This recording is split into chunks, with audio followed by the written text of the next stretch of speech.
नमस्कार, स्वागत है इस विशेष कार्यक्रम में हम जहां लेकर आते हैं कोविड से जुड़ी हर चुनौती के समाधान को लेकर। मैं हूं अश्विनी कुमार मिश्र और मेरे साथ हैं मेरे सहयोगी Amritpal Singh.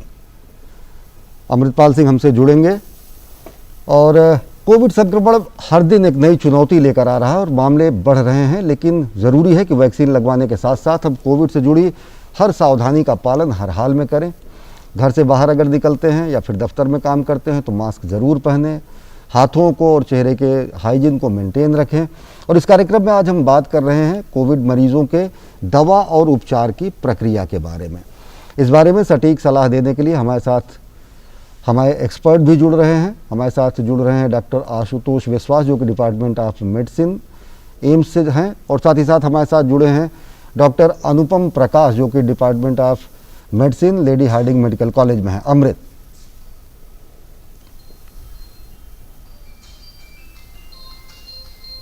Ashwini, if you could please read out the number on which our viewers can call in and ask our experts. Also, our viewers can log into our social media pages like our Facebook page, which is DD News Live, or even go to our Twitter account, DD News Live, and post their questions there. We'll take your questions up. You can call in on the number that Ashwini will flash on the screens and just tell you and ask directly the doctors, a panel of doctors, the questions that you may have. Ashwini? जी अमृत, और साथ ही साथ इस कार्यक्रम में हम ये भी जानेंगे कि क्या कुछ नई व्यवस्था की गई है कोविन के रजिस्ट्रेशन में। और साथ ही साथ इस कार्यक्रम के उत्तरार्ध में हमारे साथ जुड़ेंगे नेशनल हेल्थ अथॉरिटी के CEO doctor R S Sharma भी।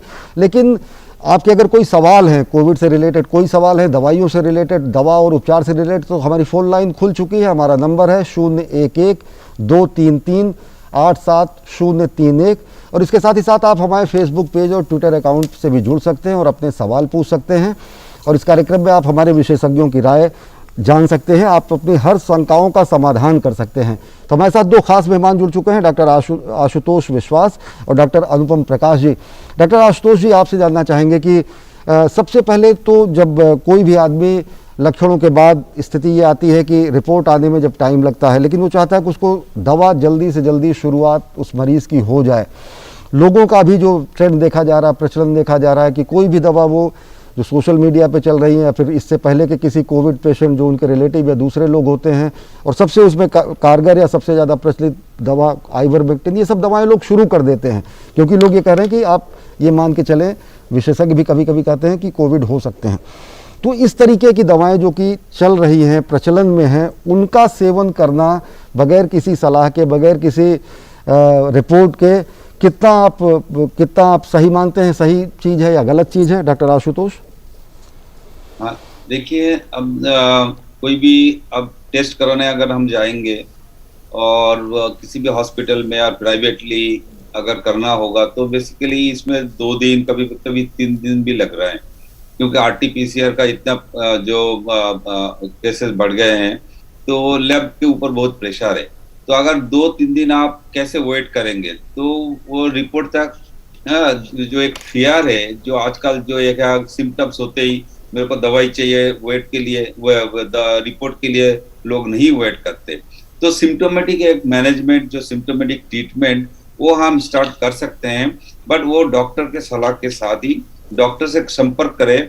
तो इसमें जो सिम्टम्स है, आजकल लोग देखते हैं कोरोना सिम्टम्स है, all are same, because last for 1.5 years we have been seeing this all symptoms. Everybody, each and every citizen, they are educated with the corona symptoms, they know better. तो ये सब आजकल corona specialist बन गए, everybody, whether doctor, non doctor, even लोगों को मालूम हो गया है कि क्या क्या दवाई देते हैं डॉक्टर। तो खुद जाके वो प्रिस्क्रिप्शन और कभी काउंटर से दवाई स्टार्ट कर देते हैं, उसके बाद आते हैं रिपोर्ट के साथ, हॉस्पिटल में आते हैं, सर डॉक्टर तो हमारे ये पॉजिटिव है और हम दवाइयाँ ले रहे हैं। ये तो कॉमन है, बट मैं ये कहना चाहूँगा कि ये सही नहीं है। तो इसमें सेल्फ मेडिकेशन हम कदापि हम इसको प्रोमोट नहीं करेंगे। और जो दवाई जो है, जो मेडिसिन है, जो डिफरेंट हम इनिशियली हम देते हैं, जैसे एक स्पेसिफिक मेडिसिन होते हैं, जो एंटीवायरल ड्रग्स कुछ होते हैं, कुछ स्टीरॉइड्स हैं, और कुछ इनिशियल जो है doxycycline, azithromycin, then ivermectin, then supportive management, Zincovit हो गया, विटामिन सी, ये कुछ मेडिसिन जो सेल्फ मेडिकेटेड हो गए हैं लोग, क्योंकि आजकल डॉक्टर से फिजिकल कांटेक्ट तो बिल्कुल बंद हो गया। और एक तो टेलीमेडिसिन, जो डॉक्टर अगर फोन पे अवेलेबल है तो कुछ कंसल्ट करके लेते हैं। अगर कोई भी डॉक्टर नहीं है, इवन टेलीफोन में कंसल्टेशन नहीं हो पा रहा है, तो लोग इजीली वो ले रहे हैं। बट थोड़ा सा केयरफुली इसको यूज करना चाहिए, मैं यही कहूंगा। This are the medication not really that should be taken like a toffee और anything, but most important thing the preventive stage. जैसे 2-3 दिन हो गया है, तो इसमें हमें ध्यान देना है कि घर पे और किसी को भी ये ट्रांसमिशन ना हो, और बेसिकली आइसोलेशन करके रखे till you get very specific treatment from the doctors। जी अमृत, जो भी एटिकेट है, बिहेवियर, कोविड बिहेवियर फॉलो करे एंड सेफ रहे, और जितना जल्दी हो सके डॉक्टर से संपर्क करना चाहिए। यही मैं एडवाइस देना चाहूंगा। Dr. Anupam Prakash, if I can bring you in, there are 3 categories that the medical fraternity and the government or those managing COVID cases have divided this into: mild category, severe, moderate category, and severe category. Now, how does the patient decide which category does he fall in? Because depending upon that, he will have to take the next step about whether to go to a hospital or whether to stay home, get home isolated and get treated at home. Are there any broad symptoms that a patient can identify himself in one of these categories, or do you let your doctor or physician decide that for you? देखिए, बहुत ही जरूरी है आज की तारीख में। हालांकि पिछले 1 साल से दूरदर्शन पूरी कोशिश कर रहा है कि इसको समझाए लोगों में, और लोग जो है पैनिक जो है, घबराहट लोगों को कम हो। तो इसमें 3 कैटेगरी जैसे आपने कहा बिल्कुल सही है, माइल्ड, मॉडरेट और सीवियर। इनमें जो डिस्क्रिमिनेशन है, जो अंतर है, वो सबसे जरूरी है, जो टेक्निकल मैं नहीं कहूंगा, लेकिन मैं कहूंगा जो कि जनरल आम जनता के लिए है। उसमें सबसे जरूरी है कि आप पल्स ऑक्सीमीटर से देखिए, और दूसरी चीज है आप देखिए कि आपका सांस तो नहीं फूल रहा है। 2 चीजें ये बहुत जरूरी है। अगर आपका पल्स ऑक्सीमेट्री पे जो ऑक्सीजन लेवल है, जिसको हम लोग सैचुरेशन कहते हैं, ऑक्सीजन सैचुरेशन ब्लड का, अगर वो 94 या उसके ऊपर है तो ये कैटेगरी माइल्ड में आती है। अगर ये 94 से 90 तक के बीच में है तो हम मॉडरेट कहते हैं। अगर 90 से कम है तो ये सीवियर कैटेगरी में आती है। इसके अलावा अगर मरीज को किसी भी समय सांस फूल रही है, चाहे वो उस समय 95 भी हो से या 96 भी है, तो जरूर जैसा डॉक्टर आशुतोष ने कहा, एक बार डॉक्टर से कंसल्ट जरूर करना चाहिए, और एक बार दिखाना भी जरूरी है। कोविड अस्पताल कई खुले हुए हैं, सभी अस्पताल, सरकारी अस्पतालों में सुविधा है। एक बार जा करके अपना चेकअप करा करके जरूर आए अगर आपका सांस फूलता प्रतीत होता है। इसके अलावा भी बहुत सारी चीजें हैं। अगर आपको बेहोशी सी लगती है, निदासापन लगता है, अगर आपको गफलत लगती है, या अगर आपको दौरे पड़ते हैं, तो भी इन सब हालात में ये सब सीवियर कैटेगरी है जी। इसमें एक चीज और कहना चाहूंगा कि अगर ऑक्सीजन पे आप इसको देख रहे हैं, तो जिस मरीज को ऑक्सीजन की जरूरत है वो सीवियर कैटेगरी या मॉडरेट टू सीवियर कैटेगरी ही माना जाता है, और कायदे से उससे अस्पताल में भर्ती होना चाहिए। तो ये 2 चीजें सबसे जरूरी है। हम लोग और बहुत सारी चीजें कर लेते हैं, ब्लड में जांचें भी कर लेते हैं, रक्त की जांचें कर लेते हैं, एक्सरे करा लेते हैं, सीटी स्कैन करा लेते हैं, उस पर भी कुछ ग्रेडिंग होती है, लेकिन वो मरीज के लिए, आम समुदाय के लिए, जन साधारण के लिए नहीं है। आजकल हालांकि बहुत सारे लोग वो चीजें इस्तेमाल कर रहे हैं, लेकिन 2 चीजें सबसे जरूरी हैं। एक, अगर आपका सांस फूल रहा है, और दूसरा, अगर आपका सैचुरेशन लेवल ऑक्सीजन का कम है।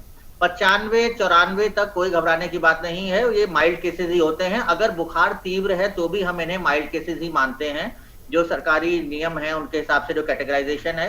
लेकिन अगर उसके अलावा आपको दिक्कत है, सांस फूल रहा है या सैचुरेशन लेवल डिप कर रहे हैं, तो ये मॉडरेट या सीवियर कैटेगरी में जाते हैं, जिसमें आपको जरूर अस्पताल में एक बार राय जरूर लेनी चाहिए, और भर्ती अगर हो सके तो भर्ती भी होना चाहिए। जी डॉक्टर, आप आशुतोष साहब से जानना चाहेंगे कि अगर देखें तो लोगों की एक जनरल सी प्रैक्टिस है कि दवाएं वो अब शुरू कर दे रहे हैं, डॉक्टर्स भी ये कह रहे हैं कि रिपोर्ट के इंतज़ार के बाद, लेकिन कुछ लोगों के दिमाग में ये होता है कि दवाओं के साइड इफ़ेक्ट या साथ में जो लोग रह रहे हैं उनके भी संक्रमित होने का खतरा। तो ऐसी स्थिति में एक जो पेशेंट है उसकी तो दवा चल ही रही है, लेकिन जो साथ में उनके तीमारदार हैं या फिर जो कांटेक्ट में घर के दूसरे लोग हैं, क्या वो भी कुछ प्रिवेंटिव मेडिसिन ले सकते हैं? हाँ, देखिए आजकल एक तो है कि सेल्फ मेडिकेशन का जो वो एक इंसिडेंस बहुत ही बढ़ गया है। तो इसमें एक तो कुछ मेडिसिन जो है अभी हमें देखने को मिल रहा है कि एक स्टीरॉयड जो है वो बहुत ही एक सीरियस मेडिसिन माना जाता है, और उसका यूज जो है बहुत ही मिसयूज हो रहा है। बिकॉज वो एक सिंपल मेडिसिन, वो स्टीरॉयड पहले यूज करना 1-2 दिन, सेकेंड डे और थर्ड डे, ये इंडिकेशन नहीं है। और अगर इस टाइम क्या होता है कि एक से 4 दिन तक वायरेमिया होता है, कोरोना वायरस ब्लड में बहुत हाई लेवल पे होते हैं, और उस टाइम अगर हम स्टीरॉयड जो मेडिसिन है और वो यूज करें तो इसका रिप्लिकेशन बढ़ जाता है, सीवियरिटी भी बढ़ती है। तो ये बहुत ही आपका रिस्क इन्वॉल्व होते हैं। तो वो दवाई रैशनल यूज करना चाहिए। बट लोग देखते हैं कि चलो इनको ये मेडिसिन दे दिया, हम भी शुरू कर लेते हैं, तो उसमें स्टीरॉयड बिल्कुल नहीं होना चाहिए। स्टीरॉयड हम देते हैं जो पेशेंट मॉडरेट टू सीवियर होते हैं, रेस्पिरेटरी इन्वॉल्वमेंट होते हैं, और आपका अगर साइटोकाइन स्टॉर्म हो गया, कुछ केमिकल जो इन्फ्लेमेटरी मार्कर्स हम देख के देते हैं, डॉक्टर्स के ऊपर डिपेंड करते हैं कि कब देना है।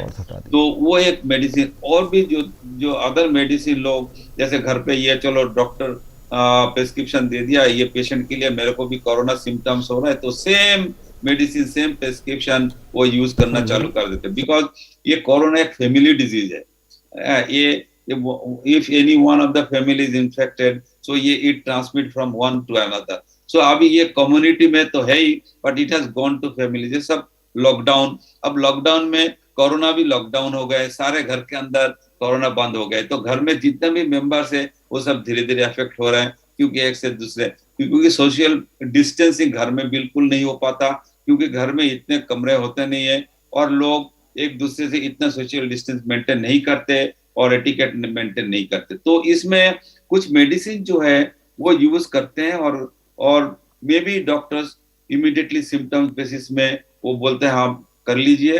तो जैसे डॉक्सीसाइक्लिन होता है, एजिथ्रोमाइसिन, आइवरमेक्टिन, ये कॉमनली यूज होता है, बट कुछ है गाइडलाइन में अप्रूव्ड है, कुछ नहीं है, but commonly use this are the medicine. और कुछ जो सपोर्टिव मेडिसिन वो भी जरूरी है। सो ये भी आपको ज्यादा हार्म नहीं है, बट कुछ दिन के लिए इनिशियली हम स्टार्ट कर सकते हैं। बट जो स्पेसिफिक मेडिसिन, जो एंटीवायरल मेडिसिन है, जैसे फेविपिराविर एक मेडिसिन है, वो भी यूज लोग फर्स्ट डे सेकेंड डे कर लेते हैं, उसका भी एक यूज रैशनल यूज नहीं हो पा रहा है। और लोग सोचते हैं कि remdesivir is the life saving drug. ये भी एक नहीं है कि एक मीथ है कि रेमडेसिविर देने से लोग ठीक हो जाएंगे, बट इसका भी इंडिकेशंस है। और आगे भी जैसे टोसिलिजुमाब मेडिसिन है, उसके भी पीछे लोग पड़े हुए कि बस सीवियरिटी, प्लाज्मा, तो there are many things have come up, but इसका भी हाई प्रूफ और जैसे रैंडमाइज्ड कंट्रोल ट्रायल में ऐसा कुछ अभी है नहीं कि हम ये मेडिसिन देने से बिल्कुल। But Dr. Biswas, you say that depending upon clinical markers, you decide or the physician decides what drugs to administer to the patient.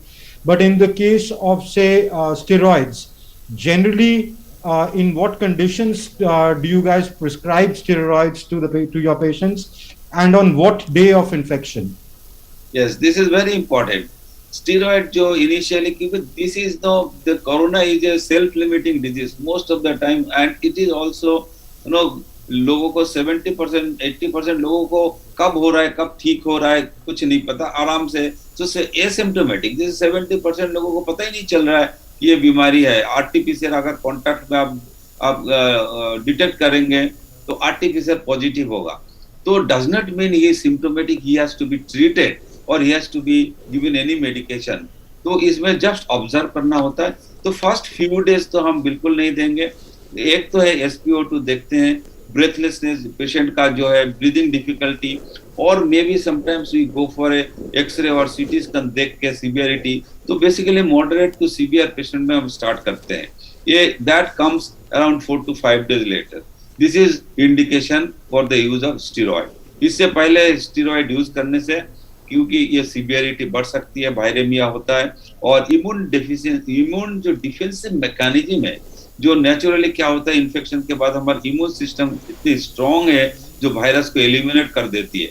Automatic virus को बॉडी से फाइट करके बॉडी को क्लीन कर देती है। सो वो जो डिफेंसिव मैकेनिज्म उसको स्टेरॉइड देके हम उसको वीक कर देते हैं, वो लड़ने का क्षमता जो है उसको हम पूरा डाउन कर देते हैं, क्योंकि इन्फेक्शन के बाद एक साइटोकाइन स्टॉर्म होता है, बहुत केमिकल्स रिलीज होते हैं, बहुत सारे साइटोकाइन, केमोकाइन से सब ये जो मॉलिक्यूल्स है ये डिफेंसिव मैकेनिज्म में यूज होता है।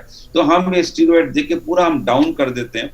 अभी ये हम अगर नहीं करेंगे, इसमें दो चीजें होती है। एक तो हम ये यूज किस लिए कर रहे हैं कि जो मॉलिक्यूल रिलीज होते हैं, जो डिफेंसिव मॉलिक्यूल, ये कभी कभी ये सेल्फ हमें डैमेज करती है और ऑर्गन इन्वॉल्वमेंट ये ज्यादा होती है, सो सीवियरिटी बढ़ सकता है ये केमिकल से, not the virus. So virus से डायरेक्ट इंजरी और बॉडी में जो केमिकल रिलीज होते हैं इससे भी हमें इंजरी होती है। तो हमें ये इन्फ्लेमेटरी मार्कर्स हम देख के फिर हम डिसाइड करते हैं कि कितना हाई है, क्लिनिकल सिम्टम्स देख के हम स्टेरॉइड यूज करते हैं। ये एक गाइड पूरा पर्टिकुलर प्रोसीजर है, प्रोटोकॉल है to use steroid, because this is a very serious drug and it also increases आपका डायबिटिक, अगर किसी को नहीं है तो इंक्रीजेज द डायबिटिक इंसिडेंस। और इसमें देखा गया है कि कुछ लोगों को रिवर्स बैक हो जाता है, कुछ लोगों को फिर बहुत दिन लगता है एंड परमानेंटली भी डायबिटिक होने का चांसेस भी है। तो ये लाइफ सेविंग भी ड्रग है और ये कॉम्प्लिकेशन इन्वॉल्व भी बहुत ही इन्वॉल्व इसके साथ है कॉम्प्लिकेशन। जी डॉक्टर साहब, एक हमारे कॉलर हमारे साथ जुड़ चुके हैं, चैतन्य उत्तर प्रदेश से। चैतन्य, आप अपना सवाल पूछ सकते हैं। हेलो जी, आप सवाल पूछें। सर, मेरे पिताजी हैं जिनकी उम्र 43 वर्ष है, तो वो मतलब उनकी 2 दिन से सांस लेने में ज्यादा उन्हें दिक्कत होने लगी थी। तो उन्हें सर जब उनका ऑक्सीमीटर से ऑक्सीजन नापी तो सर मतलब वो 45 से 50 तक रहती थी। फिर उन्हें सर हॉस्पिटल में यहाँ पे एडमिट कराया तो वो आज दिन में 85 तक पहुंच गई थी। तो सर मतलब वो ये मतलब बाद में जब ऑक्सीजन का वो हटा देते हैं तो फिर मतलब वो डाउन होने लगती है। तो सर ये मतलब ठीक होगी या फिर मतलब ऐसे ही मतलब क्या इसके मतलब क्या समझे सर इससे? डॉक्टर आशुतोष जी। हाँ, देखिए ये अभी जो 40 और 50 है, 60 और 50 ये तो बहुत ही लो है, और इसमें हमें फीवर है कि नहीं, अदर क्लिनिकल सिम्टम्स है कि नहीं, ये देखना होगा।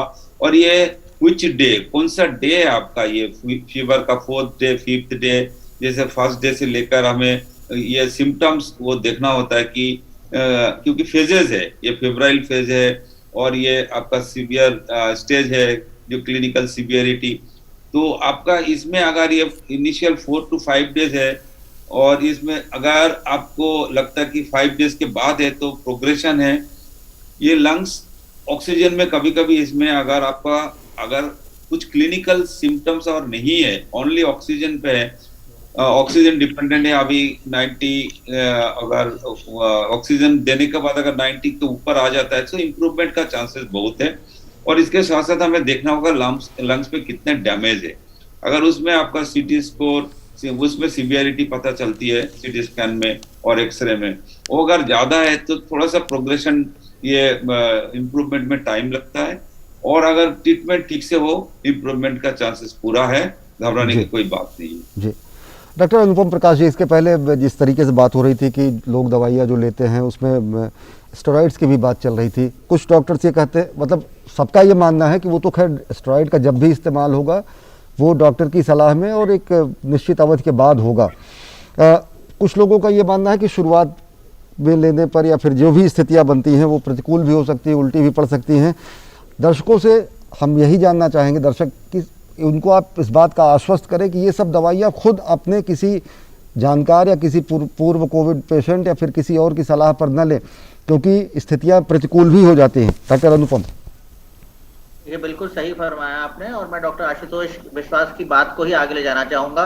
पहली चीज को जो आप कह रहे हैं, स्टीरॉइड्स जो है ये हमेशा से नहीं, आज से ही नहीं, हमेशा से ही ये दुधारी तलवार माने जाते हैं, डबल एज सोर्ड माने जाते हैं, क्योंकि ये फायदा भी करते हैं रामबाण की तरह और नुकसान भी कई बार बहुत ही करते हैं और जटिलताएं कर देते हैं, कि जैसे डॉक्टर विश्वास ने कहा। तो इसमें हमें बहुत जरूरी है कि हम बिना डॉक्टर की राय के खुद सेल्फ मेडिकेशन नहीं करें। दूसरी चीज, कोरोना बीमारी अभी नहीं है और हमें जो है अभी इसके बारे में बहुत ज्यादा रहस्य, बहुत ज्यादा चीजें अभी नहीं पता है, धीरे धीरे चीजें सामने आ रही हैं, उसके हिसाब से उसके अनुरूप हम लोग जो है इलाज कर रहे हैं। तो एक तो मल्टी ड्रग थेरेपी जो है ये अभी ना लें, इसमें 4-4, 5-5 ड्रग जो ले रहे हैं, जैसे स्टीरॉइड्स भी है, फेविपिराविर भी है, डॉक्सीसाइक्लिन है, एजिथ्रोमाइसिन है, आइवरमेक्टिन है, उसके अलावा बी कॉम्प्लेक्स, जिंक की प्रिपरेशन, विटामिन सी और बहुत सारी चीजें चलती रहती है। जो 10-12 गोली खाने से कोरोना नहीं भाग सकता और ना पहले दिन से इन सब दवाओं में शुरू करने में कोई भी औचित्य है। तो ये बहुत जरूरी है कि पॉली फार्मेसी जिसे हम कहते हैं, बहुत सारी दवाइयां एक ही चीज के लिए, ये आदमी या डॉक्टर जो लिख रहे हैं ये पैनिक में लिख रहे हैं कि हमारे मरीज को कुछ हो ना जाए।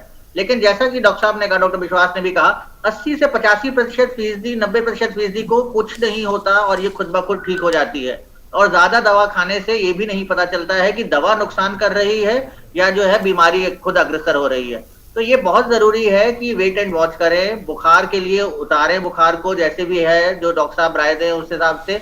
और हर आदमी को थेरेपी जो है, ट्रीटमेंट जो है वो इंडिविजुअल की तरह ट्रीट करना पड़ता है, कोई ब्लैंकेट ट्रीटमेंट नहीं है कोरोना के लिए। हमें ये समझना चाहिए और उस हिसाब से हमें आगे अग्रसर होना चाहिए। जागरूकता जरूरत से ज्यादा है लोगों को दवा खाने के लिए, लेकिन अपने को बचाने के लिए भी उतनी जागरूकता चाहिए। मास्क, सोशल डिस्टेंसिंग और हाथ धोना बहुत जरूरी है। और दवाओं को सिर्फ उचित उसका उपयोग करें, डॉक्टर के परामर्श के बिना नहीं खाएं। किसी के भी फैमिली को किसी को हुआ है तो वो ये नहीं कि मुझे आज हल्का सा लग रहा है गले में खराब, वो तो साइकोलॉजिकली लगने लगता है, उसकी वजह से ही अपनी दवा चालू नहीं कर दीजिए। हो सकता है आपको वो दवा सूट नहीं करे, रिएक्शन करे और जरूरत से ज्यादा नुकसान भी कर सकती है। ये बहुत जरूरी है ध्यान देना जी। All right, Dr. Biswas Jia Verma writes on our Facebook page, one of my relatives is RT-PCR report is awaited. His antigen is negative. Since last 4 days, there are following symptoms. He has 100° Fahrenheit of fever.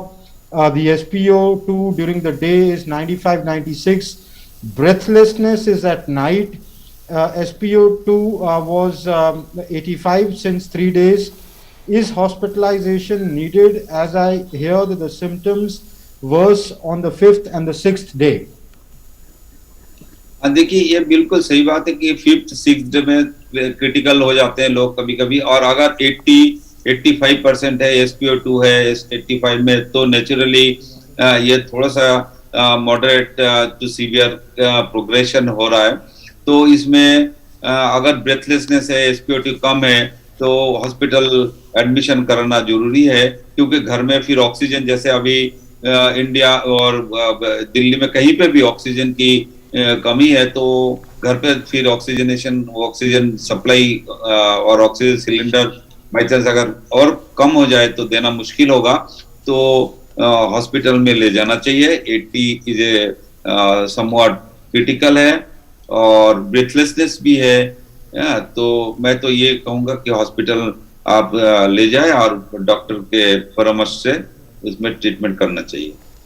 Ji doctor अनुपम जी, आपसे जानना चाहेंगे कि बहुत स्थितियाँ ऐसी थी कि लोग रेमडेसिविर दवा को रामबाण मानने के लगे थे, संजीवनी मान ले लगे थे कि हाँ ये है तो फिर एकदम से बच जाएंगे। ऐसे लोगों में भावना जब आई तो उसकी स्थिति ये भी देखने को मिली कि दवाओं की उपलब्धता भी, कालाबाजारी भी शुरू हुई। ये कैसी दवा है, इसका कब इस्तेमाल किया जाना चाहिए, और लोगों को ये जानना क्या ज़रूरी है कि जब तक डॉक्टर न कहे, जब तक डॉक्टर प्रेस्क्राइब न करे, इस तरीके की दवाओं को रखना या फिर उसको हासिल कर लेना भी बहुत ठीक प्रक्रिया नहीं है। बिल्कुल ठीक कह रहे हैं आप डॉक्टर आशुतोष, इसके बात को हल्के से छू चुके हैं ऑलरेडी। रेमडेसिविर एक एंटीवायरल एजेंट है, ये वायरस को मारने के लिए है, लेकिन इसको अभी इमरजेंसी यूज ऑथराइजेशन मिला हुआ है। इसको कोई ऐसा ड्रग नहीं है कि ये 100% असर करता है।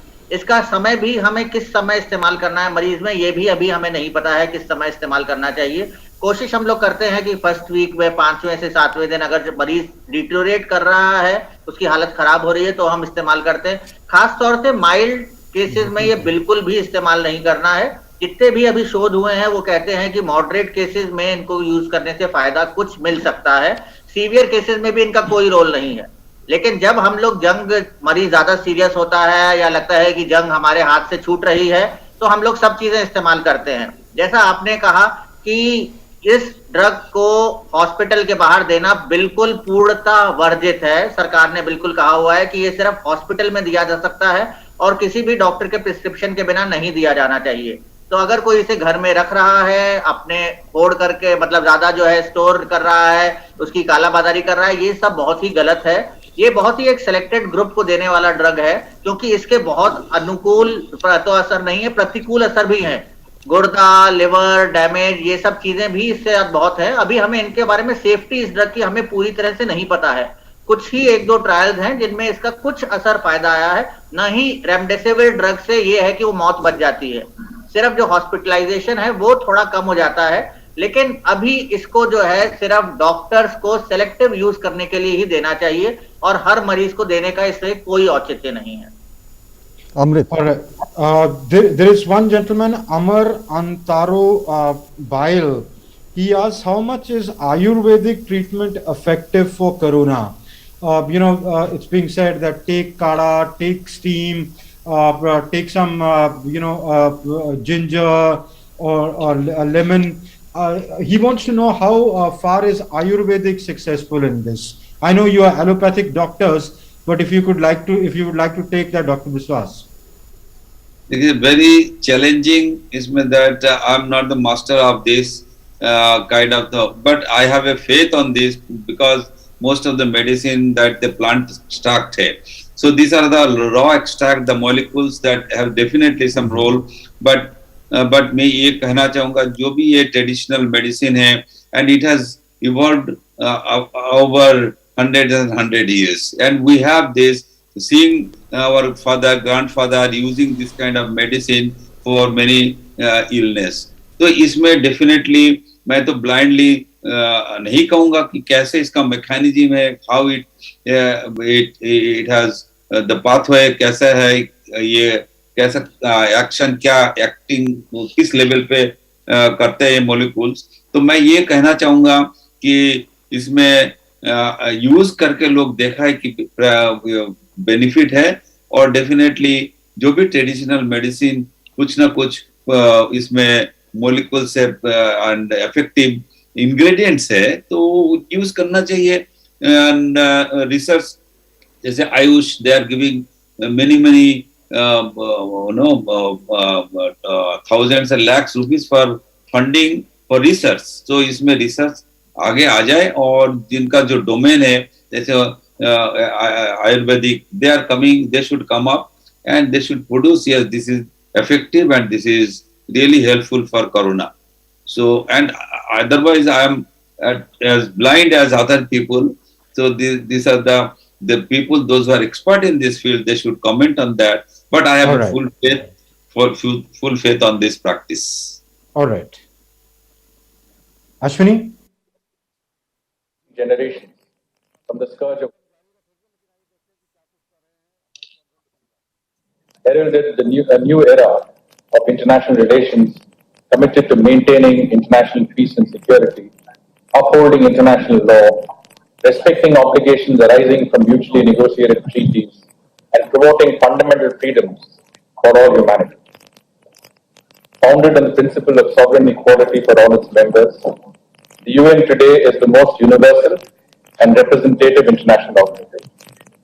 The UN has been credited with largely keeping the peace over the last 7.5 decades, and for contributing in many ways to the betterment of the lives of the world's humanity. At the same time, it has been found wanting in its ability to garner a concerted response to tackle the world's most complex challenges. Several contemporary global challenges have come to the fore, such as terrorism, radicalism, pandemics, climate change, threats from new and emerging technologies, growing asymmetric threats, disruptive role of non-state actors, and the intensifying geopolitical competition, all of which call for a robust multilateral response.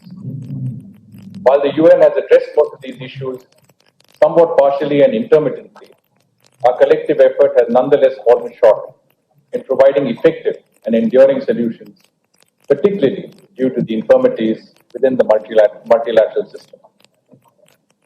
Mr. President, 2021 is a watershed moment in the history of the world, providing a timely homage of today's dynamic and interdependent world. Cannot be addressed with outdated systems that were designed to deal with the challenges of the past. The COVID-19 pandemic has sharpened our awareness of the depth of global interdependence and of the fact that the world is only as resilient as the least resilient country. The events of the past year have clearly demonstrated how imperative it is for all countries to coordinate responses to the various challenges that the pandemic has brought to the fore.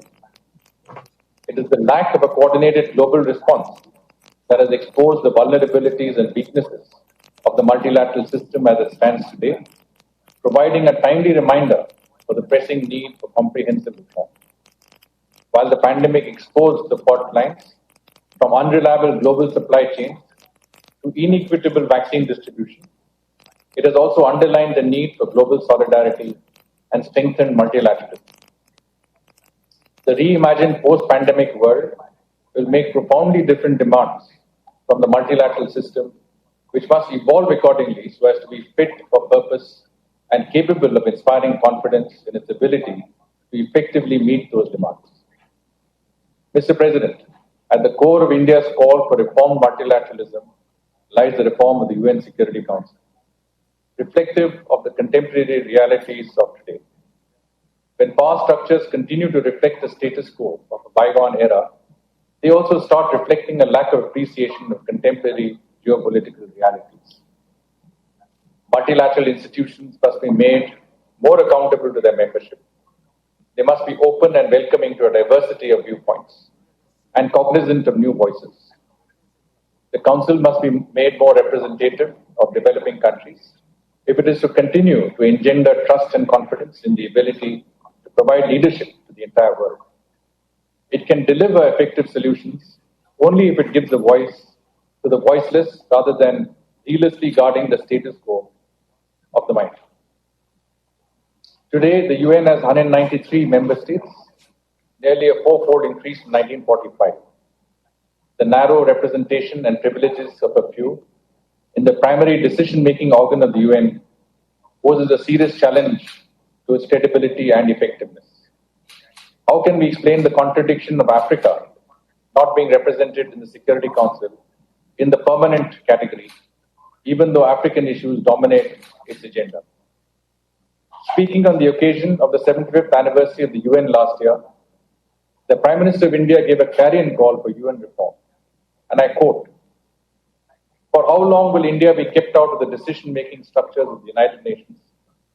Reform in the responses, in the processes, and in the very character of the UN is the need of the hour." It is the fact that the faith and respect that the UN enjoys among the 1.3 billion people in India is unparalleled. Unquote. Mr. President, as a founding member of the United Nations, India has consistently displayed its commitment to uphold the purposes and principles of the UN Charter. We remain committed to upholding the rules-based international order, underpinned by international law, premised upon respect for the sovereignty and territorial integrity of all member states, resolution of international disputes through peaceful negotiations, and free and open access for all to the global commons. India stood at the forefront during the UN's tumultuous years of struggle against colonialism and apartheid. During our 8 terms as a member of the Security Council, we have always endeavored to be a voice of reason and understanding, a voice of the underrepresented developing world, a bridge builder for narrowing divides and for fostering consensus. We have been the leading advocate of the concerns and aspirations of developing countries and the creation of a more equitable international economic and political order. Mr. President, India has contributed immensely to maintaining international peace and security as a leading troop contributing country towards UN peacekeeping missions, having sacrificed the highest number of lives in this noble endeavor. We have also fostered global socio-economic development through transparent, viable, sustainable, and demand-driven partnership programs. ये थे विदेश सचिव हर्षवर्धन श्रृंगला, जो कि United Nations security council में upholding multilateralism and UN centred international system, यानी कि बहुलतावाद और संयुक्त राष्ट्र केंद्रित अंतर्राष्ट्रीय व्यवस्था विषय पर भारत के विचार रख रहे थे। और उन्होंने बताया कि किस तरीके से भारत की संस्कृति ही बहुलतावादी संस्कृति है और बहुलतावाद में विश्वास करती है। देश के पक्ष को रख रहे थे यूनाइटेड नेशंस सिक्योरिटी काउंसिल में विदेश सचिव हर्षवर्धन श्रृंगला। हम चर्चा जारी रखेंगे अपने खास मेहमानों के साथ, लेकिन वक्त हो चला एक छोटे से ब्रेक का। देखते रहिए डीडी न्यूज़।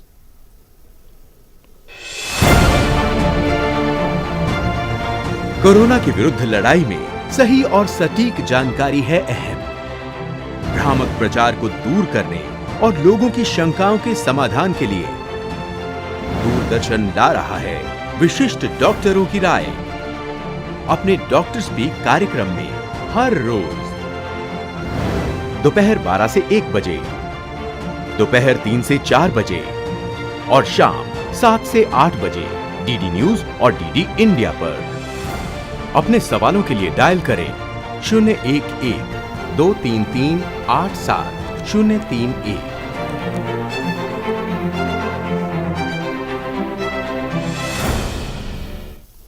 ब्रेक के बाद आप सभी का स्वागत है। हम बात कर रहे हैं कि इस विशेष कार्यक्रम में किस तरीके से कोविड मरीजों का इलाज हो, किस तरीके से उनका उपचार हो और कैसे कैसे टीकाकरण की व्यवस्था में क्या कुछ नए परिवर्तन किए जा रहे हैं जिससे कि वो और ज़्यादा सहूलियत भरा हो जाए आमजन के लिए। हमारे साथ दो खास मेहमान जुड़े हुए हैं। हमारे साथ हमारे को एंकर अमृतपाल भी हैं। हमारे साथ खास मेहमान आशुतोष विश्वास जी और साथ ही साथ अनुपम प्रकाश जी। आशुतोष विश्वास जी, इससे पहले हम लोग रेमडेसिविर की बात कर रहे थे या फिर ऐसी दवाओं की बात कर रहे थे जो कि इस कोविड प्रोटोकॉल के दौरान मरीजों को अलग अलग स्टेजेस पर दी जाती हैं। एक सवाल मैंने इससे पहले भी पूछा था, उसका जवाब नहीं आ पाया था कि मरीजों होम आइसोलेशन में रहने वाले ऐसे लोग जो कि मरीजों के तीमारदार होते हैं उनको सहूलियत देते हैं या घर के अन्य सदस्य जो कि इन्फेक्टेड नहीं हैं, क्या वो कुछ ऐसी दवाएं प्रिवेंटिव मेडिसिन के तौर पर क्या कुछ वो ले सकते हैं या उनको लेना चाहिए? इस बारे में आपकी क्या राय है डॉक्टर आशुतोष? यस, देखिए, एक तो पहले जो रेमडेसिविर के बारे में बता रहे थे और अनुपम जी, डॉक्टर अनुपम क्लियरली सेड कि इसमें जो एक इंडिकेशन है ना रेमडेसिविर का, तो मैं ये कहना चाहूंगा कि ये एंटीवायरल ड्रग्स है और जो पहले फ्यू डेज जैसे 4-5 दिन जब भी किसी को बुखार हो तो देखना चाहिए कि ये कभी कभी माइल्ड मॉडरेट अपने आप ठीक हो जाता है। तो ये नहीं कि 4-5 दिन में अगर किसी को बुखार हो तो उसके 4-5 दिन में रेमडेसिविर दे दो, तो ये कभी भी नहीं करना चाहिए, हमें वेट करना चाहिए। सेकंड, ये जब भी थोड़ा सा अगर लगे कि सीवियरिटी बढ़ रही है मॉडरेट, तो उस टाइम देना चाहिए क्योंकि ये एंटीवायरल ड्रग्स है और वायरस ऑटोमेटिक अगर क्लियर हो जाता है 4-5 दिन में तो जरूरत ही नहीं है। अगर 4-5 दिन के बाद अगर मॉडरेट और सीवियर लक्षण अगर दिखते हैं तो डेफिनेटली इसकी इंडिकेशन बनती है उस टाइम। ये नहीं कि और सीवियर मतलब 8-10 दिन के बाद, 12 दिन 14 दिन के बाद ये मेडिसिन देना सीवियर पेशेंट को बिल्कुल इफेक्टिव नहीं है, क्योंकि हमने देखा कि 10-12 दिन जब होते हैं उसके बाद वायरस बॉडी में नहीं रहते हैं। बट जब कुछ पेशेंट को देखा गया है कि वायरल जो वायरेमिया जो है एक्सटेंड भी करता है, जैसे 10-12 दिन के बाद भी रहता है। अगर जैसे कि अगर पहले हम स्टीरॉयड दे देते हैं तो उस पेशेंट में वायरेमिया एक्सटेंड करता है, बहुत दिन तक 10-12 दिन जाता है, तो वो लिमिटेड केसेस है। तो हमें जब बॉडी में वायरस ही नहीं है तो एंटीवायरल ड्रग रेमडेसिविर का कुछ काम ही नहीं है। जो पेशेंट अगर सीवियर भी हो जाए तो इट इज यूजलेस ड्रग, तो हमें वो देखना होगा। तो डॉक्टर अनुपम ने क्लियरली ये समझा दिया है, लोगों को बता दिया कि इट्स इंडिकेशन, ये नहीं कि लोग पीछे पड़ जाते हैं, बीमार होते भी हमें रेमडेसिविर दो 99% लोग ये फेथ है कि रेमडेसिविर लगने से ठीक हो जाएगा। आशुतोष जी, हम आपसे चर्चा जारी रखेंगे। अनुपम प्रकाश जी को अमृत एक सवाल और पूछो, उसके बाद डॉक्टर साहब को कहीं जाना है। All right. One of our social media users, Harpreet Walia, asks, I'm hearing impaired and use hearing aid in my daily life. My decibel level is 65. Will there be any ototoxic effect on my eardrums? The vaccine center is inoculating Covaxin. Can I take it? तो vaccine का जो है कोई adverse effect ऐसा नहीं है जो कि कान के सुनने की क्षमता पे असर करता है। दूसरी चीज है, वैसे भी कोवैक्सीन जो है वो एक इनएक्टिवेटेड जो है डेड वायरस इसमें रहता है, तो उसके एंटीजन से वैसे भी आपको कोई भी कान में सुनने में दिक्कत होने की संभावना बिल्कुल भी नहीं है, क्योंकि ये जो है इसमें ऐसा कोई भी क्षतिपूर्ण नहीं है। Okay. जी All right. अमृत all right, अमृत हमारे साथ एक और खास मेहमान जुड़ चुके हैं जो कि कार्यक्रम के एक और पहलू पर विचार देने के लिए जुड़ रहे हैं, डॉक्टर आर.एस. शर्मा जी। हम अपने दोनों खास मेहमानों को डॉक्टर आशुतोष जी और डॉक्टर अनुपम प्रकाश जी, आप दोनों को शुक्रिया कहेंगे और बहुत बहुत शुक्रिया हमारे दर्शकों को विशेष जानकारी देने के लिए। और हमारे साथ जुड़ चुके हैं नेशनल हेल्थ अथॉरिटी के CEO आर.एस. शर्मा जी। आपका भी स्वागत है डॉक्टर आर.एस. शर्मा जी। हम आपसे चर्चा जारी करेंगे, लेकिन आइए एक बार देखते हैं कि क्या कुछ देश में इस समय टीकाकरण की स्थिति है और टीकाकरण के क्या कुछ नए फीचर्स जोड़े गए हैं। कोविड-19 टीकाकरण का तीसरा चरण 1 मई 2021 से जारी है और तीसरे चरण का पंजीकरण 28 अप्रैल 2021 से शुरू हो चुका है। 18 साल से ज़्यादा के लाभार्थी सीधे कोविन पोर्टल पर या आरोग्य सेतु पर ऐप के माध्यम से अपना पंजीकरण करा सकते हैं। और अब लाभार्थियों की सहूलियत के लिए कोविड डिजिटल प्लेटफॉर्म में एक नया सिक्योरिटी फीचर भी जोड़ा गया है।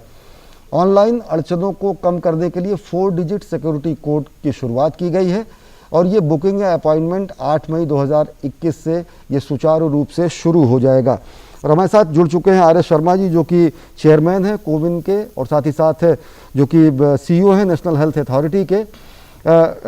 आर.एस. शर्मा जी, आपसे जानना चाहेंगे कि ये जो कोविन पोर्टल पर बेहद आसान प्रक्रिया है कि लोगों को रजिस्ट्रेशन करने का, अब आज एक नया फीचर शुरू किया गया है जो कि रजिस्ट्रेशन के बाद का एक OTP जैसा एक फीचर 4 डिजिट कोड आएगा। वो कितना सहूलियत देगा, क्योंकि बहुत सारे लोगों के पास ऐसे भी मैसेज जाते थे कि जिन्होंने रजिस्टर भी नहीं किया और गलती से किसी ने कोई दूसरा नंबर दे दिया तो दूसरे नंबर भी रजिस्टर हो जाया करते थे। आज का जो ये फीचर नया जोड़ा गया है जो 8 तारीख से शुरू होगा, ये क्या है, ये कैसे मददगार होगा? धन्यवाद मुझे डीडी न्यूज पर आमंत्रित करने के लिए, और ये बहुत महत्वपूर्ण प्रश्न आपने पूछा है और इसका मैं भूमिका और बैकग्राउंड बता देना चाहता हूँ कि बहुत से केसेस में ऐसे हमारे सामने केसेस आए जिसमें कि मान लीजिए मैंने किसी केंद्र पर वैक्सीनेशन के लिए अपने आप का अपना अपॉइंटमेंट लिया हुआ है और मैं किसी कारणवश वहां नहीं जा पाया आज के अपॉइंटमेंट में, तो क्या होता था कि वहां पे जो वैक्सीनेटर हैं वो या तो गलती से या जानबूझ के किसी दूसरे व्यक्ति को वैक्सीनेट करके और मुझे वैक्सीनेट दिखा देते हैं कि मैं, क्योंकि मुझे जाना था वहां पे, मेरा अपॉइंटमेंट था, तो ये दिखाते हुए कि मैं वहां गया और मुझे उन्होंने वैक्सीनेट कर दिया। तो मैं तो अपने घर पर हूं लेकिन मुझे वैक्सीनेट करने का सूचना आ गई कि आप वैक्सीनेट हो गए और दूसरी डोज आपको लग गई या पहली डोज आपको लग गई। तो ये इसलिए होता था कि मैंने जो अपॉइंटमेंट किया है मेरी अनुपस्थिति में बिना जाने हुए ही वैक्सीनेटर या जो पदाधिकारी वहां पर हैं उन्होंने मुझे वैक्सीनेट कर दिया और कोई ऐसी चीज नहीं है जिसकी वजह से मैं ये प्रूव कर सकूं या वो प्रूव कर सके कि मैं वहां गया नहीं। तो हम लोगों ने आज कल से ये प्रारंभ किया है कि जब हमारे पास SMS आएगा कि आपका वैक्सीनेशन के लिए अपॉइंटमेंट है, तो उस SMS के साथ या हम जब बुकिंग करेंगे उस बुकिंग के साथ 4 डिजिट का 4 नंबर का एक नंबर होगा, 4 डिजिट का कोड हम उसको बोलते हैं सिक्योरिटी कोड। तो जब तक वो सिक्योरिटी कोड आप वैक्सीनेटर को नहीं बताएंगे तब तक वैक्सीनेटर आपको वैक्सीनेट नहीं कर सकेगा। इसका अर्थ ये हुआ कि कोई दूसरा आदमी आपके वैक्सीनेशन के अधिकार को आपसे छीन नहीं सकेगा। आप स्वयं वहां जाएंगे तभी आपको वो वैक्सीनेट दिखा सकेगा। जब आप कोड बताएंगे उनको तो कोड देने के बाद ही आप उसको दिखा सकेंगे। ये आपने देखा होगा बहुत सारे लोग जो कोरियर लोग आते हैं तो आपसे पूछते हैं कि मैडम हमको कोड बता दीजिए, सर हमको कोड बता दीजिए। तो कोड के माध्यम से ये सिद्ध होता है कि वो कोरियर वहां आया था और उसने ये सामान डिलीवर किया। उसी प्रकार से कोड के माध्यम से ये सिद्ध हो सकेगा कि वैक्सीनेट कराने वाला व्यक्ति सचमुच में वहां गया था और वैक्सीनेट हुआ था। बिना उनके जाए हुए उनको कोई वैक्सीनेट नहीं दिखा सकता। यही उद्देश्य है इसका। Mr. Sharma, a lot of while Covin is doing a brilliant job in terms of registering people and helping with one of the largest vaccination drives of the world, but a lot of people are asking this question, especially those people below 45 years of age. Their complaint is that there are not enough slots from 18 to 45. To get a slot for a 45 plus is easily, those slots are easily available. Slots for below 45 years of age are not easily available. If you could clear the air on that. No, there is nothing to be cleared as such. What is happening is that the number of persons who have registered on CoWIN portal is extremely large of the age group 18 to 45. So just to give you an idea, we opened the, hello? Ji Yes, ji please go ahead. Yes? आप जारी रखें। No, but you asked the question in English. Should I respond in English or should I Yes, yes, respond in please, Hindi? किसी भी भाषा में, किसी भी both भाषा in में। English and Hindi. No, what I was saying is that there is a huge demand, and the total number of people of 18 to 45 years of age who have registered on our portal is of the order of 2.5 crores. So imagine on 28th afternoon at 4 p.m. we opened the registration, and by midnight we have done 1.37 crore registrations on the platform. So there is obviously the kind of number of sort of vaccines which are being vaccinated of the age group 18 to 45 is much less compared to the number of people who are registered. So therefore they are finding it difficult. But my sense is that it is a temporary phenomenon. As the vaccination speed accelerates, the availability will also improve. For example, from 45 to over 45, there is no problem. There are all vacancies available. You will see on the CoWIN portal also number of vacancies available. But because of the fact that the state governments and private hospitals are offering now 18 to 45, and their sort of onboarding has been relatively slow. Therefore, it is the initial hiccup or initial problem which is coming in the way. Otherwise, I don't think this will last long. Slowly and slowly, people will start getting slots and people will start getting vaccinated. All right. So, Mr. Sharma, are you then saying there is a mismatch between the availability of the vaccine and the number of people who have registered for it? And if there are more slots open for 45 plus, is there some sort of a categorization done that people with 40 or 45 years plus age will be given priority to those under 45?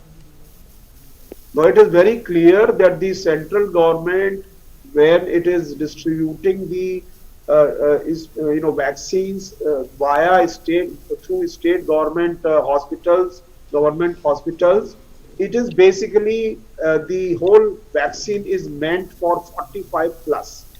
So therefore, the 50% of the total vaccines are going for 45 plus. In a way, 45 plus have that priority.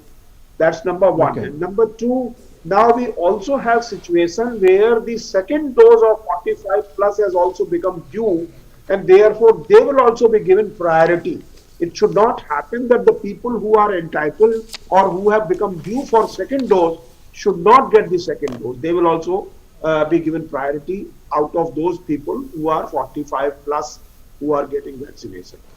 जी आर्य शर्मा जी, आपसे जानना चाहेंगे कि जिसमें जो पूरी की पूरी प्रक्रिया है, ये जो आपने नई सिक्योरिटी फीचर जोड़ा, ये तो लोगों को सहूलियत भरा रहेगा ही, प्लस उसके अलावा जहाँ पर वो जाके अपना रजिस्ट्रेशन करा के जब वैक्सीनेशन कराएंगे तो शायद ये भी सुविधा होगी कि वहाँ से वो फीड किया जाएगा जिससे किसी तरीके का मिसमैच ना हो डेटा में। लेकिन ये कोडर्स अगर क्लेम ये करते हैं कि वो एक्सेस कर सकते हैं स्लॉट्स पे, ऐसी क्या बातें हैं? देखिए, कुछ दिनों पहले, 2 दिन पहले ये बात आई कि भाई कुछ ऐसे जो डेवलपर और कोडर लोग हैं, वो कोडर लोग स्क्रिप्ट चला के ऑटोमेटेड तरीके से ये जो है स्लॉट्स को बुक कर लेते हैं, और दूसरे आम लोगों को, जो लोग नॉर्मल कोर्स में अपना कंप्यूटर चला के उस पे जाते हैं या मोबाइल पे जाते हैं, उनको स्लॉट नहीं मिलता है। और फिर उसमें ऑफ कोर्स उनको देना पड़ता है मोबाइल नंबर, कहाँ किस तारीख को स्लॉट लेना है, वगैरह वगैरह। तो उन्होंने ये क्लेम किया कि हमने प्रोसेस को ऑटोमेट कर लिया है। हमारा मानना है कि प्रोसेस ऑटोमेट करने के बावजूद भी कोई नुकसान या कोई चीज नहीं है, बिकॉज ये सारी प्रक्रिया, चाहे वो अलग फिंगर अलग करे कंप्यूटर में या फिर प्रोसेस से उसे करे स्क्रिप्ट से, कोई अंतर या कोई कंप्रोमाइज नहीं है। लेकिन मैं इस चीज को अब दूसरे तरीके से कहना चाहता हूँ जी। देखिए, ये उन्होंने स्क्रिप्ट से बुकिंग कर ली नहीं कर ली, ये प्रश्न तो मैं बाद में जवाब दूंगा। बात यह है कि आपके पास अगर स्किल और नॉलेज है कंप्यूटर का और आप तथाकथित डेवलपर हैं, तो क्या इस मुसीबत के समय में आपका काम यह है कि आप दूसरों के हक को मार के आप जो है चीट करें सिस्टम को? ये तो नहीं है। ये इसके लिए तो आपकी पढ़ाई भारत सरकार ने और पूरे इसकी पढ़ाई को, आपकी पढ़ाई आखिरकार सरकार भी सब्सिडाइज करती है। आप जवान हैं, यंग हैं, कोडर हैं, डेवलपर हैं, इस मुसीबत लेकिन के समय किया जा में सकता है या आपको नहीं किया जा सकता? मदद करनी चाहिए जी, बजाय आप मदद करने के सिस्टम को चीट करके, और इसके लिए आप ब्रैग कर रहे हैं पूरा प्लेटफॉर्म पे कि हाँ हमने ऐसा कर दिया। ये बहुत दुखद बात है और मैं इस बात को कहना चाहता हूं कि इसमें मुझे बड़ा दुख हुआ इस बात का कि जहां ये हमारे डेवलपर्स और जहां हमारे लोग जो हैं, अरे भाई ये काम तो हैकिंग का और स्क्रिप्टिंग का काम तो दूसरे देशों के लोग हमारे सिस्टम को तोड़ने के लिए करते हैं। आप खुद ही ये बहुत महान कार्य कर रहे हैं, ये तो दुखद है। लेकिन आप टेक्नोलॉजी एक्सपर्ट है, टेक्नोलॉजी एक्सपर्ट है, आप ये बताएं कि क्या ये ऐसा संभव है? अब उनके क्लेम पर भी आप उस पर नहीं, बिल्कुल संभव नहीं है, बिल्कुल संभव नहीं है। और हमने कहा है कि भाई आप करके दिखाइए। नंबर एक। नंबर दो, ये ठीक है, देखिए स्क्रिप्ट क्या है? स्क्रिप्ट एक प्रकार की कमांड्स का एक वो है, सीक्वेंस है, उसको आप करते हैं। तो पहली कमांड आपने की कि भाई इस साइट को खोलिए, तो बजाय कंप्यूटर पे आप उस साइट को खोलने के आप एक कमांड दे दीजिए तो अपने आप वो साइट खुल जाएगी। उसी प्रकार से आपने कहा कि भाई इसमें ये मेरा फोन नंबर डालिए, तो फोन नंबर डाल दिया जाएगा। फिर जो ओटीपी आएगा आप उसमें ओटीपी प्लग इन कर दीजिएगा।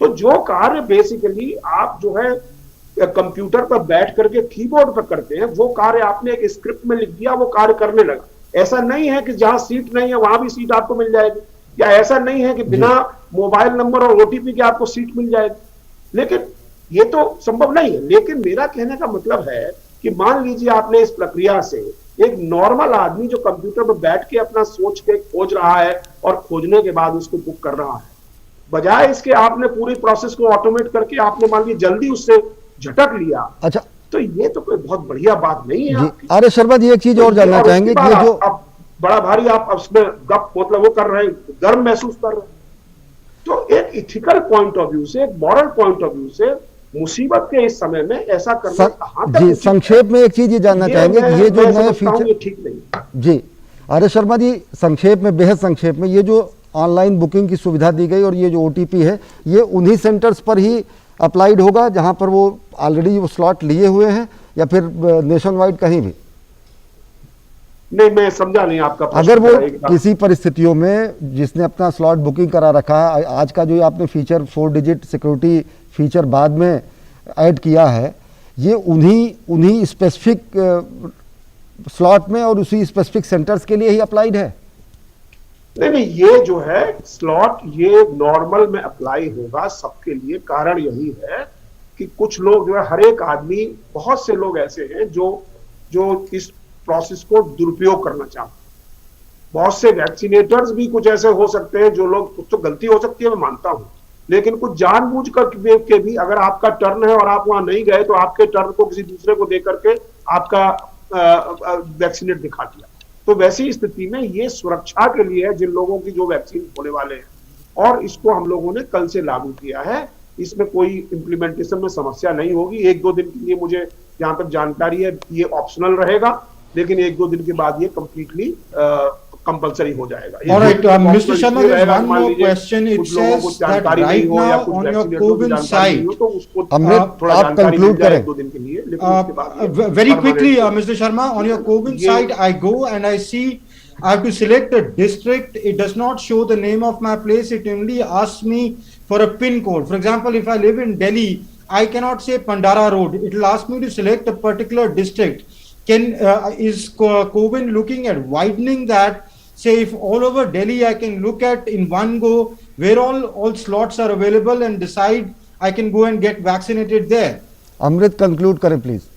No, I think it is not correct. In fact, we have opened up the CoWIN portal, and that is one of the reasons why people started, scripting the system. Okay. People started saying कि हम जो है mechanically उसको खोज लेते हैं, machine की language से हम खोज लेते हैं.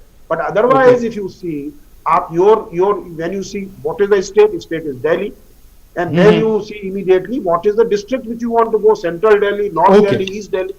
Otherwise, you can give the pin code. So ultimately, you have to know your area or where you want to go. We are All right. also going to introduce in a day or two a map. All right, the map Mr. R. you S. will be Sharma, able to that's all see the time we how have much for of many which are the thanks centers for near your joining us location on DD News and DD how much time will India, it take, and like for the Google benefit Map, of our you can viewers, see that. telling So what that feature Win is is being doing. made live So in a day or two. clearly, this process is on. R.S. Sharma does agree that right now there are problems for people under 45 registering because slots are less. The number of people registered are more than the vaccines available, but he hopes that things will improve in a matter of time. That's all the time we have for in this show. Ashwini? जी बहुत बहुत शुक्रिया हम कहेंगे R S Sharma ji आपको, और साथ ही साथ हम अपने दर्शकों से ये कहेंगे कि 18+ के जो भी लाभार्थी हैं जो अपना पंजीकरण कराए हैं, अब ये जो नई सुविधा हो रही है कि 4 डिजिट का जो आपको सिक्योरिटी कोड मिलेगा उसको भी अपने उस स्लॉट में और उस स्थान पर जाकर बताएं, जिससे किसी भी तरीके का मनमानापन या किसी तरीके का हेरफेर न हो सके। तो इस कार्यक्रम में फिलहाल इतना ही, लेकिन चलते चलते एक बार फिर आपसे यही गुजारिश कि जब भी बाहर निकले मास्क लगाएं, 2 गज की दूरी रखें और कोविड की इस जंग को सामुदायिक रूप से मिलकर जीतें। यही इस समय राष्ट्र की आवश्यकता है, इस समय हर व्यक्ति की आवश्यकता है। कार्यक्रम में बस इतना ही। नमस्कार।